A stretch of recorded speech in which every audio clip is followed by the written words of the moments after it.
ধন্যবাদ এবং কৃতজ্ঞতা প্রদান করছি। আমি প্রথমেই কৃতজ্ঞতা প্রদান করছি নব্য স্বাধীন বাংলাদেশের গত জুলাই আগস্ট আন্দোলনে যে সমস্ত শহীদেরা 1581 জন শহীদ হয়েছে, সেই সমস্ত শহীদের আত্মার প্রতি আত্মার মাগফিরাত কামনা করছি। যে সমস্ত ভাইয়েরা বিভিন্ন হাসপাতালে অসুস্থ অবস্থায় আছেন, তাদের দ্রুত রোগ মুক্তি প্রার্থনা করছি। সম্মানিত শিক্ষক মন্ডলী, শতভাগ পদোন্নতি সহ সরকারি প্রাথমিক বিদ্যালয়ের সহকারী শিক্ষকদের 10ম গ্রেড এবং প্রধান শিক্ষকদের 9ম গ্রেড আমাদের ন্যায্য অধিকার। আমাদের এই ন্যায্য অধিকার থেকে কিছু কুচক্রী কর্মকর্তা মন্ডলী দীর্ঘদিন ধরে শাসন এবং শোষণ করে এসেছেন। আজকে মনে পড়ে আমাদের পূর্বপুরুষদের কথা। 1979 সালে ঢাকায় শিক্ষকদের আন্দোলনে পানি পর্যন্ত বন্ধ করে দেওয়া হয়েছিল। আমরা সেই প্রজন্ম উত্তরসূরি যারা, আমরা সেই ঢাকা বিশ্ববিদ্যালয়ের শিক্ষার্থীদের কাছে চিরকৃতজ্ঞ। অনেকেই তারা বেঁচে নেয়।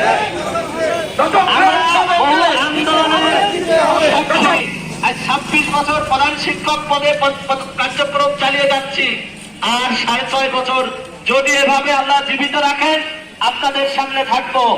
সারা বাংলাদেশে না পৃথিবীতে একমাত্র একটি মাত্র পদ প্রধান শিক্ষকদের, সেটি হচ্ছে ব্লক পদ, যে পদে কখনো কোনো প্রমোশন নেই।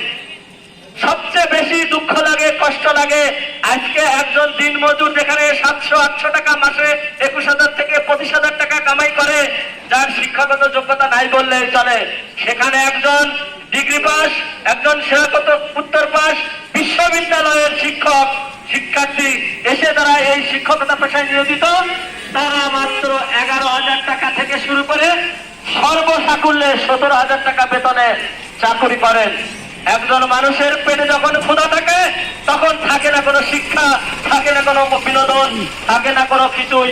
সংসার চালানোর যে যন্ত্রণা, সেই যন্ত্রণায় কাতর একজন শিক্ষক কি করে একটি শিশুকে তার সুন্দর ভবিষ্যৎ দেখাবে? এই প্রশ্ন আমাদের জাতির যারা নির্ধারক তাদের কাছে রেখে গেলাম। সম্মানিত শিক্ষক মন্ডলী, আমাদের এই স্মারকলিপি প্রদানে আমাদের কিছু তথ্য আমি আপনাদের সামনে উপস্থাপন করতে চাই। ইতিমধ্যে কয়েকজন উপস্থাপন করেছেন, যেমন পুলিশের সাব ইন্সপেক্টর স্নাতক পাস, 10ম গ্রেড নার্স, আমরা তাদের সেবা নিয়ে থাকি, তাদেরকে ধন্যবাদ। জাতি তাদের বিষয়টি বিবেচনা করেছেন, তাদের 10ম গ্রেড দিয়েছেন। আমরা হিংসা করছি না। কৃষি ব্লক সুপারভাইজার, তারাও দেশের উন্নয়নে অনেক অবদান রেখেছেন, তাদেরকেও 10ম গ্রেড দিয়েছেন। অতি সম্প্রতি ইউনিয়ন পরিষদের সচিব, তাদেরকেও 10ম গ্রেড দিয়েছেন। আমাদের দোষ কোথায়? কোথায় আমাদের দোষ? আমাদের অন্যায়টা কোথায়? বিশ্ববিদ্যালয় থেকে সর্বোচ্চ ডিগ্রি নিয়ে এই মহান পেশায় এসে শুধু আমাদেরকে বলা হয় জাতি গড়ার কারিগর। কারিগরের অস্ত্র যদি ভোতা হয়ে থাকে, কি করে গড়বে তার স্বাদের জিনিস? এই প্রশ্ন রেখে গেলাম। সম্মানিত শিক্ষক মন্ডলী, একটা কথা বলি, 2006 সালে বিদ্যালয়ে 11 দিন তালা ঝুলিয়ে রেখেছিলাম। 2019 সালে সমন্বয় পরিষদের ব্যানারে আমাকেই আপনারা প্রধান সমন্বয়কের দায়িত্ব দিয়েছিলেন। সে দায়িত্ব যথাযথভাবে আমরা পালন করেছি, আন্দোলন করেছি, আমাদের গ্রেড আপ করতে পেরেছি। ইনশাল্লাহ এবারও আমাদের সহকারী শিক্ষকদের 10ম গ্রেড এবং প্রধান শিক্ষকদের 9ম গ্রেড না হওয়া পর্যন্ত মাঠ ছেড়ে যাব না ইনশাল্লাহ। সবাই রাজি আছেন? এক দফা এক দাবি, এক দফা এক দাবি, এক দফা এক দাবি। ধন্যবাদ। আর একটি কথা না বললেই নয়, আজকে আমাদের এই মানববন্ধন কর্মসূচিতে আমাদের 2-1 শিক্ষক প্রতিনিধি আসেন নাই, ওনারা বিরোধিতা করেছেন। বিদ্যালয়ে ফোন করে শিক্ষকদেরকে নিষেধ করা হয়েছে।